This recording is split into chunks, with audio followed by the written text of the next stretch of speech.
Welcome to yet another episode of Not Yet Mature, the podcast series talking about life and business, the mix between the two, and hopefully allowing the entrepreneur and founder to find some insights of what the path looks like, or rather should look like ahead.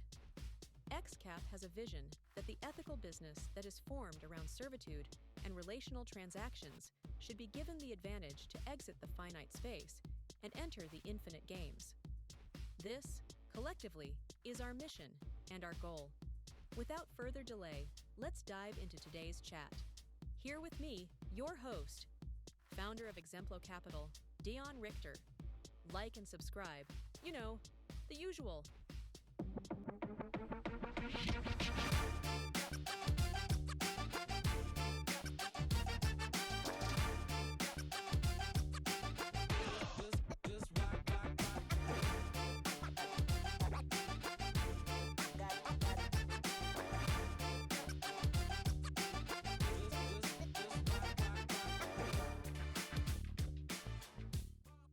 All right, everybody, welcome back to yet another episode of Not Yet Mature. I am your host, and my name is, in fact, Dion. You are right where you need to be, and that is here today with me. So, we are busy with something very cool, something that we call relationships, like relational servitude. I think that's a point where we're going to conclude to this series, but for now we're talking about relational engagement, and I'm not going to do a reintroduction of the show. This is episode 2 on the series, so if you are listening to this and you missed the previous one, I would definitely recommend just start listening to that one just to get the perspective of where we're moving towards, what this is all about. And so today we're talking about the rush that is caused by this relational gap that we're talking about.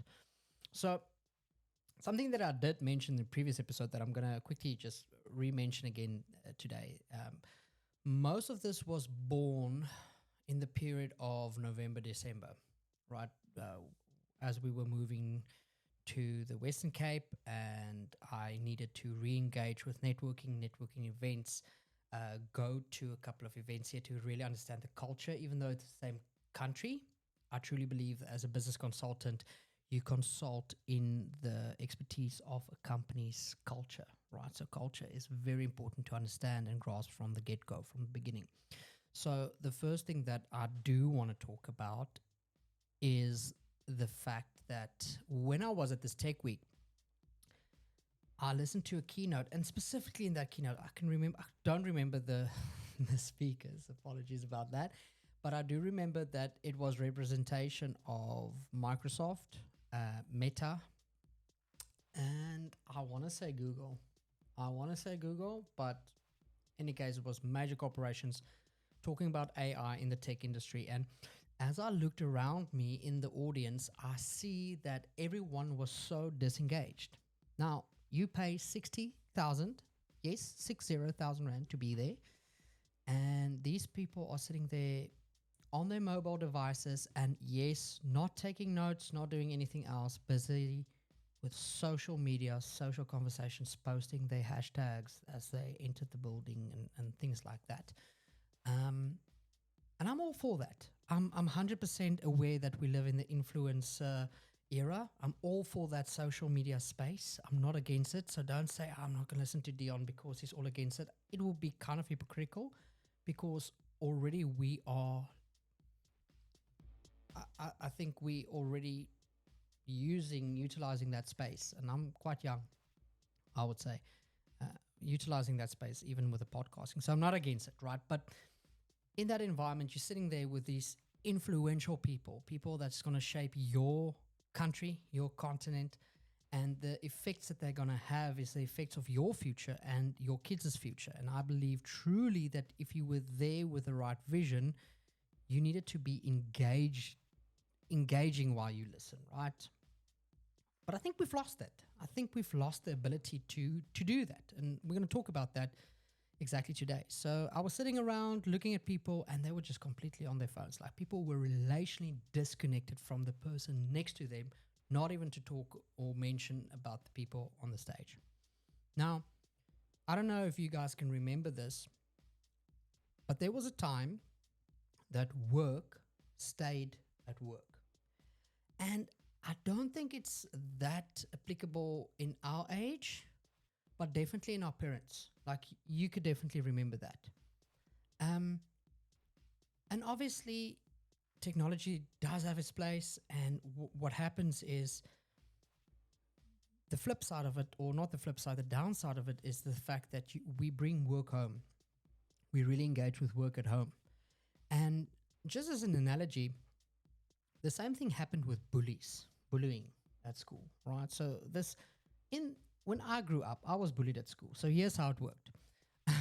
Not the bullying part. I'm pretty sure you do understand how the bullying part works, right? I don't need to explain to you. You meet there and you get punched in the face like this and spat on like this and etc. etc. I don't need to explain that part to you. But what I do want to explain to you is this. So bullying happened at school and it stopped at school and you went home and there was this natural cool down environment just because of you were disconnected from the environment and disconnected from the person.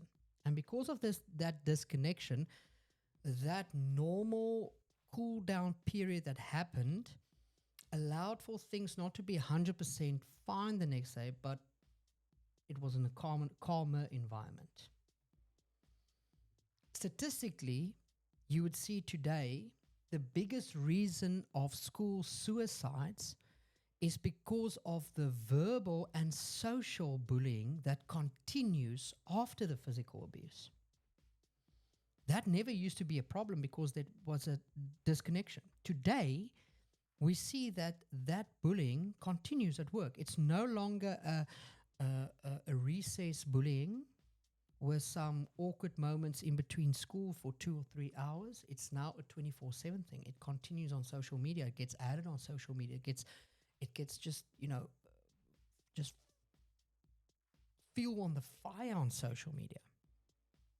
And we see it the same with work. Work is that there's sometimes that work naturally has a stressful environment or aspects to it, not always the environment stressful, but there's aspects to it. There's financial, there's mostly financial and people oriented, but there's stressful circumstances. And what happens now is we create an opportunity for that stress to continue. There's no longer that disconnecting. It's no longer the fact that you left it at work to proceed on Monday or to proceed tomorrow or to continue tomorrow.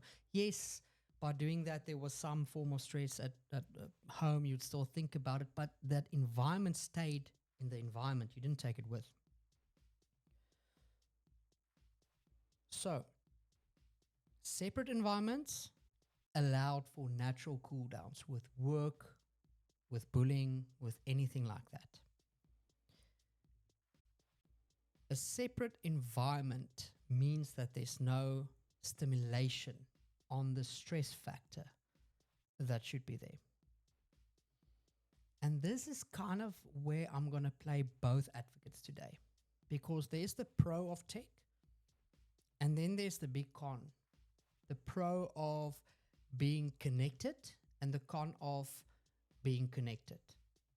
And we're going to talk about how to use it, when to use it, and what's the purpose of both. So I think today the purpose of today is to answer both questions, is to have the discussion on both ends, right? It's not going to say I'm pro tech or anti tech. So please stay tuned as we go into this. There we go. This is Not Yet Mature, and you are listening to Dion Richter. Thanks for being here. Please subscribe to our channels. All right, so let's continue with the discussion. So today we have, unfortunately, because of technology, we've got no space of disconnection or no space for disconnection. And ironically, disconnection, naturally people think it is being relationally disconnected. And we need both. We need relational connection and technological disconnection. That's the answer. That's the conclusion. So if you've got no further time to listen to anything, keep that for yourself. So remember this. We are creatures of habit. And our habit is, unfortunately, instant gratification. That is our habits. This is what I tell my clients always, that there's no such thing as a work life balance. It is simply a priority productivity balance. What do you prioritize over where do you put your attention to? Because those two causes or can cause an imbalance in both your work and your life. But putting them together in perfect harmony causes a balance in work and life, because work and life is the same thing. There's relational, it's different approaches, it's different purposes, but both of them are part of who you are, right? So what I do, and I'm guilty of it as well, and this is the one thing that I tell my clients not to do, and this is what I'm telling you today not to do, is firstly is what we do is we tend to push and burn during working hours as hard as we can. And we say to ourselves, this is the checklist that needs to be done. And all of a sudden, we deprioritize or remove from our priority list the administration part thereof, the relational part thereof, and we take that home. Think about it this way. You get home and you answer emails from clients. You reply to people's emails, especially the email and WhatsApp part. That's what we do at home, right? We don't do that during the working day anymore. Here's a problem that I do have with that. The problem that I have with that is it is not something that is sustainable, and you cannot do it consistently. Therefore, it creates a wrongful expectation. So think about it this way. If you ever reply to clients at night, they reply to you during the day and say, listen, I need a report on this. At night, you reply, yes, your report. And then the next day they do the same and you do the same. You reply to them and answer. And then one day you've got a birthday party after work. You go straight to the birthday party. You get home late. You don't reply to that client. You do it the next morning. But now you get to the office and there's certain things. So at 11ish, you get time to reply. That client immediately had an expectation that you the whole time would have replied. They're now impatient and it's a wrongful expectation. You did nothing wrong, but you've given them a wrongful expectation. So what's the gap? What's the gap that we're talking about? Well, the first thing that we need to discuss is tech taboo? Is it wrong?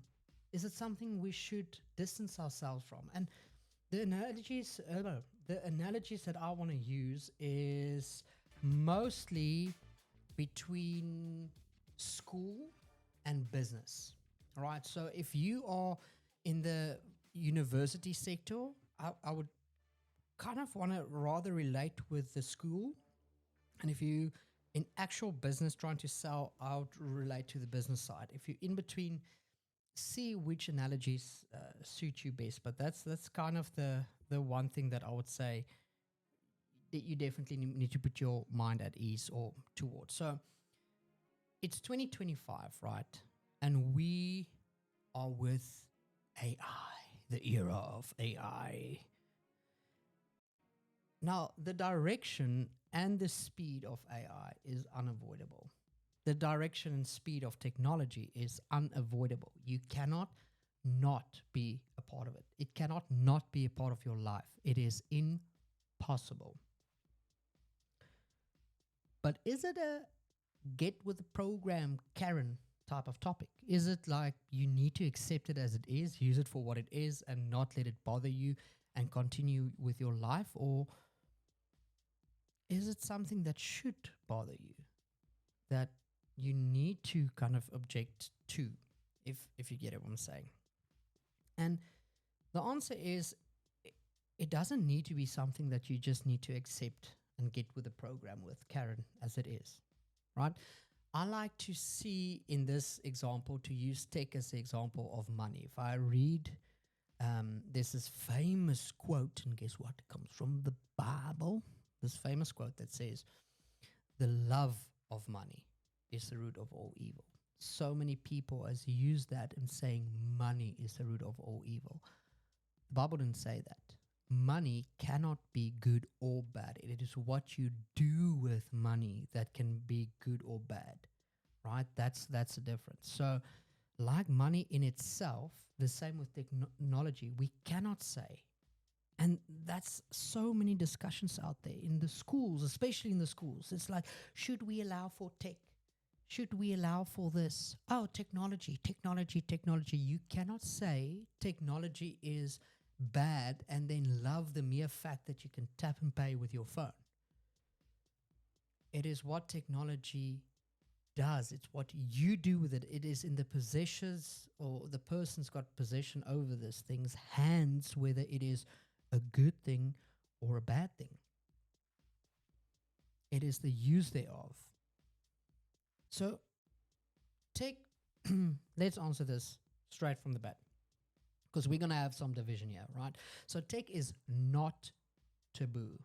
It is not evil. It is not from the devil itself. It is not taboo. But tech does require discipline. It does require first knowledge, and it does require goal-oriented usage. First knowledge. Let me quickly just explain on the first knowledge principle, and I'm going to use it an example that you might have, use it differently, and that's 100% fine. So first knowledge is this. First knowledge is that the knowledge that the person or the user needs to have before you give them the second knowledge of the product or service that it's going to use. You lost me completely. I lost myself there. So let's put it in an example that I think it was Vusi Tembakwai that used this example. So he used the following example. He said, okay, so imagine in the 80s, even in the 90s, you needed to explain to someone to buy Bitcoin. Okay, you're doing that in the assumption that they have the first knowledge of what the internet is, first of all, and second of all, of what cryptocurrency is. Remember the first conversation that you had with someone when it came to cryptocurrencies or Bitcoin? The first conversation was weird because you didn't understand what blockchain and crypto and everything is now. Fast forward 2025, being at almost $2 million a bit piece. Yes, I think that's the word, a bit piece. It's a Bitcoin. Anyway, so moving forward now, anytime someone has a discussion around Bitcoin, you have the first knowledge already, and you might not have the full picture, but you've got first knowledge of what they are talking about. They don't need to explain cryptocurrency, internet, blockchain, anything like that. You have that knowledge. So this is the angle that I'm going with tech is tech is not taboo. It's not evil, but you do need to understand, or you first of all need to have self-discipline. Second of all, you need to have first knowledge, like where is this coming from, or on what grounds is this usage, and have a goal-oriented use. Like, what am I going to use this for? And you need to apply these three principles to every single technology piece that you move towards. That is how you approach technology. That is what differentiates something that's going to give you a solution to a problem versus something that's going to be a massive gap in your relational connection, because this is what this series is about with other people. So why do people see this as taboo? And this is where I'm going to use the double example, right? So I might be speaking for the entire audience without permission or accurate data, but this is my opinion, right? So the taboo part for me is people see certain types of tech as taboo because of two main reasons. And this is my Dion reasons. I'm not saying that I found this on Google or ChatGPT. This is my personal reasons. And the reasons are as follows is A, we cannot control it. So when we cannot control the technology that we're using, it is evil in our eyes. Number two is we do not know the capabilities or anything about this. Now, think about this. Things we cannot control, immediately you think Huawei, TikTok, anything like that with the US government. If they cannot control the privacy, the acts, the implementation, anything like that, they find a way to make it taboo for users not to use. Do not know, that's typically what we see in schools. An older generation are teaching on older syllabuses, and they see technology as a whole as a bad thing because they do not know the capabilities and cause and effect that it does have. That's why you see modern institutions not seeing it as a taboo, because they do understand what this technology does. It is the first knowledge that I was talking about, principle. So before you ever say to someone, do not use it, it is evil, I read it, you need to have the first knowledge. You need to have discipline on how you're going to use it and need to understand what is the goal and purpose thereof. So in schools, and I mentioned this, the massive problem that we have with the previous generation is because they do not know what this technology is about, and governments and big corporations usually go because they cannot control it factor. I think we have just become too lazy or somewhat misinformed to what tech is. And let me use the school issue for this. This is a major issue that I have in school. Keeping in mind, I do not have kids in primary school. I do not have kids in high school. I've got friends as teachers. This is not their opinion or not their opinion. I've got people that has influence in schools. This is not their view or their opinion. This is not parents or anything. This is me from a business point of view on this topic of is to get relationally connected. One thing, if I look at my criteria of when to audit for yourself if something is taboo or not taboo, going through the criteria, I've noticed the following. And I hear this how older people speak. Older people or previous generations, nothing to do with age, it's more of the technological phase of life, right? So you might be 30 and completely not using tech, you will be seen as an older generation when it comes to technology. So when I use older or younger, newer and fresher or things like this in this talk, it's really just to put you in perspective of what crowd technological orientated I'm talking about, and to no extent in this conversation is one more advantageous as the other one, if you get what I'm saying. But this is what I've noticed. And I've noticed this because of the language that people use, right? So the language that people use that is a massive problem in South African schools is, should cell phones be allowed in schools? And now all of a sudden, just the entire conversation just blows up. Some people are like, yes. Some people are like, no. And then the conversation continues. And all the listeners are now engaged in saying, what is Dion going to say next? Because what he's saying next is going to cause me to like and subscribe or not like and subscribe. And let me tell you this. My answer is definitely going to bring a division in the audience. You ready for it? Okay. My issue with that statement is, should tech be allowed, yes or no? Sorry, should cell phones be allowed, yes or no? Is the mere fact that that question is not based on first knowledge. Not at all. It is based on the mere fact that we think cell phones are technology.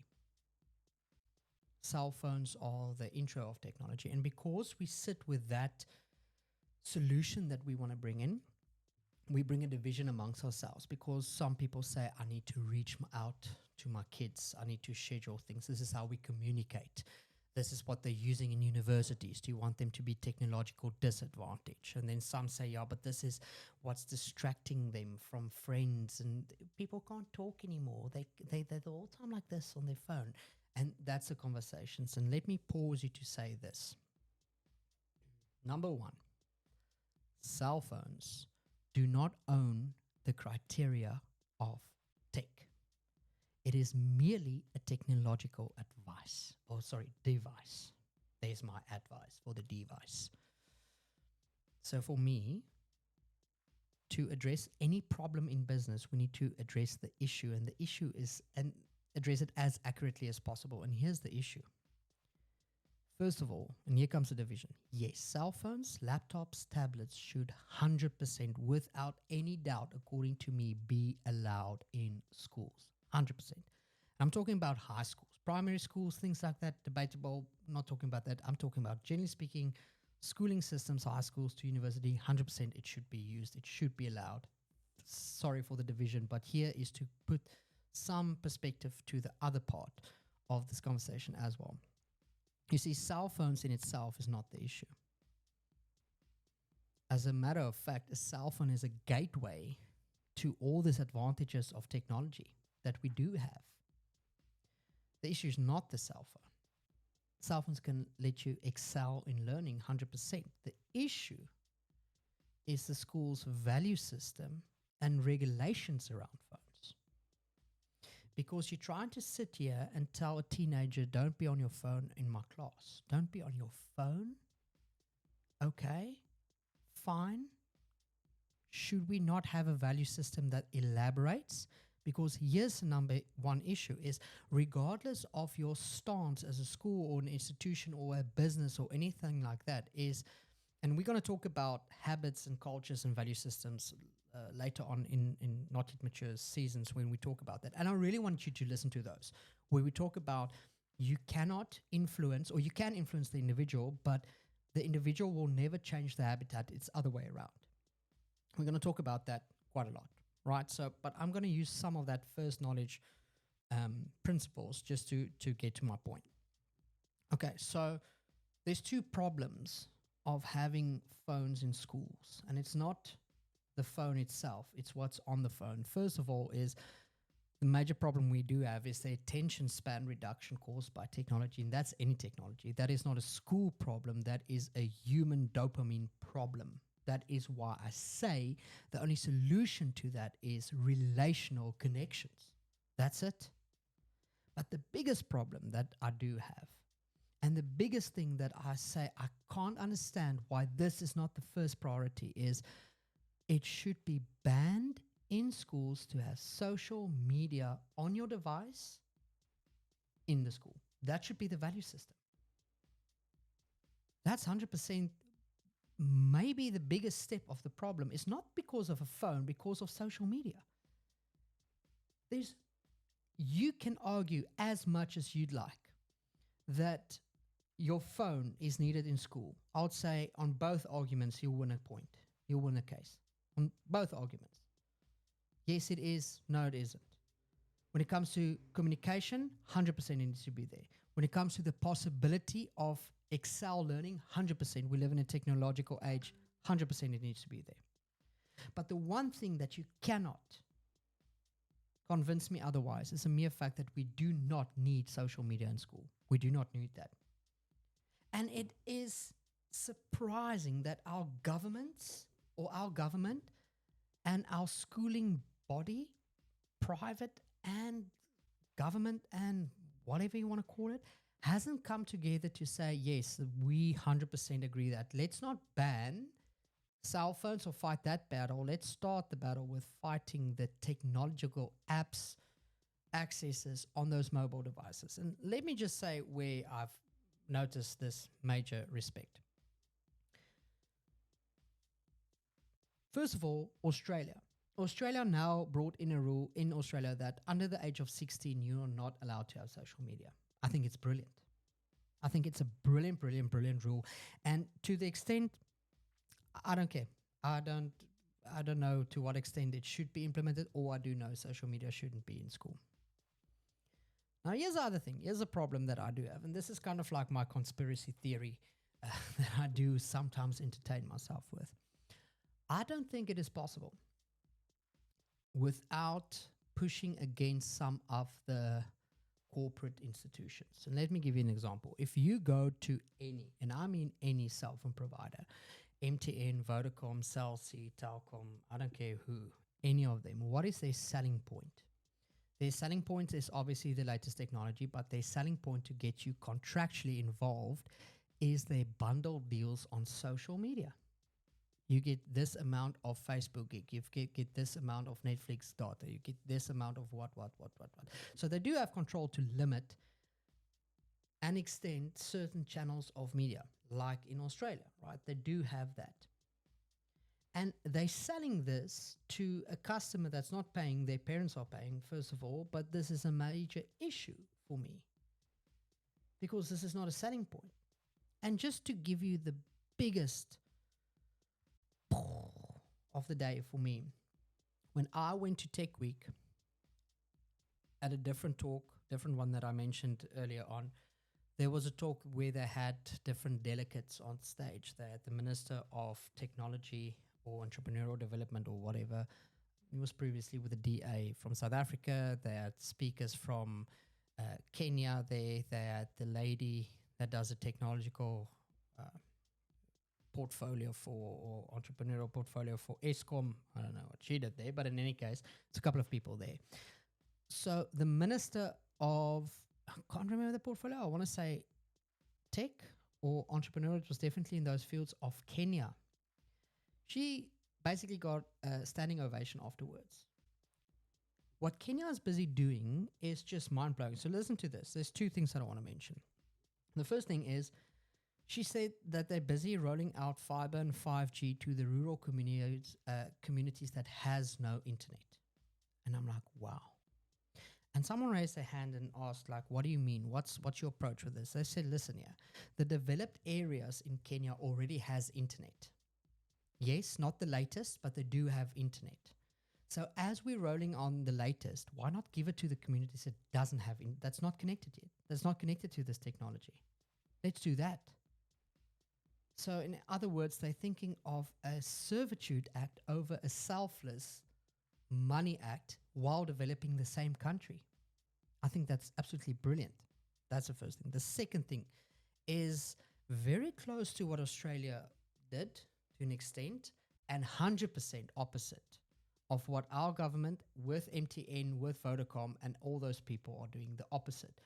What they're doing is they're giving out free data or cheaper data bundles for access to knowledgeable websites. For example, user-friendly AI, ChatGPT, whatever, Wikipedia, Google, anything like that. And they penalize, meaning your bundle rates are higher for social media. Now, I know it's a bit of conspiracy theory in me, but if these corporations are not in bed with our government and they kind of want to acknowledge the mere fact that social media is an issue, their approach should be completely different around. And it's not. So I'm saying that for what it is. We cannot ask the kids to not use cell phones if we don't model it for them. That's the other thing. Is when we talk about this technology piece, the cell phone as the issue of everything, when was the last time you sat at a coffee shop and was relationally connected to someone without your phone? In your meeting, board meetings, guys, what are you doing with your phones in board meetings? One person can take the minutes. AI can take the minutes. You do not need your phone in that meeting. You do not need to be there. We need to model this. We cannot say that there's an issue if we don't model it. And we need to be all for the fact that we need to role model this relational connection that needs to be restored in everything that we do. So it's not taboo, Dion. And second of all, cell phones and tech are not the issue, but it kind of is. Because you didn't really answer the question, but let's answer it. What tech, including phones, what should it be used for? What is the purpose of it if it's not to enjoy, break away, or anything like that? And this is my thought on it. Technology, including AI and especially AI, has always been there, always been made to be a solution to a problem. There is a saying that there's an app for that, there's an app for that, there's an app for that. There's an app for anything that is convenient, and there's an app for anything that is productive. But I'm saying for you now, if technology is there for the convenience, it should kind of be a red flag. It's kind of making you lazy or breaking you away from people. But if it's there for a solution to a known problem, that's a different story. That's a different approach. So if you want to do the first knowledge approach and have discipline, you first need to be as specific as possible, especially on the why. What is the problem that needs to be solved, and why does it need to be solved? And then you'd say the features of this app or technology, and then you implement it. Sometimes you would see that it might be solved differently, but let's say there's an app for that. Okay, great. Is it tech the specific solution for that problem and at what cost? When we talk AI general, that's why people get nervous. That's why the Elon Musks get nervous, because they cannot control it, and it's general. But when we talk about something that brings a solution to a known problem in a known division to either stimulate growth of a company or work, or give an opportunity for work to run in itself so that you can have the opportunity to be more relational, perfect. That's not a problem at all. I can just imagine a world that has free internet access and a government AI operating system that allows for the device to be used productively, there's an app for that, productively, and not sociably. In a workplace, we often say that tech is needed in the boardroom, but I disagree with that. Tech is not meant to stimulate relational disconnection. We talked about how we as humans will always feel the endless rush towards something as our nature requires and desires emotional and relational connection. So this is my take on tech. Looking at AI specifically, tech might have better knowledge access or access to knowledge faster. Tech is smarter than human beings, which makes it the best working tool ever. If you've gone through the criteria of should you use it, why should you use it, how the first, it is the best tool ever. But in itself, it lacks relational connection, therefore making it the worst employee ever. It's not an employee. It's a great tool, but a bad employee. Relational connection is single-handedly the most important attribute that makes us human. And tech should be used as a tool in the form of a solution to a problem.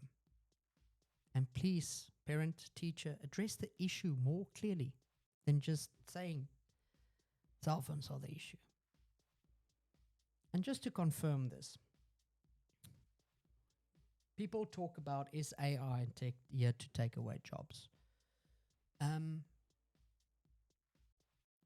No, it definitely is not. We're going to have a discussion on some statistics of how many jobs it actually created, over the mere fact that some people say it's stealing all the jobs, but there's a couple of approaches there on. Thank you for tuning in. Excited to continue this journey on Not Yet Mature on relational connection and how to restore it.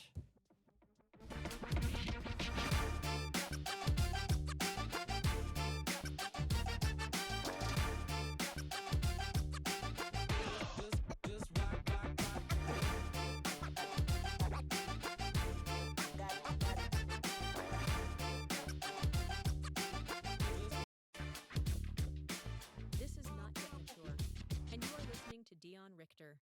Thanks for being here. Please subscribe to our channels.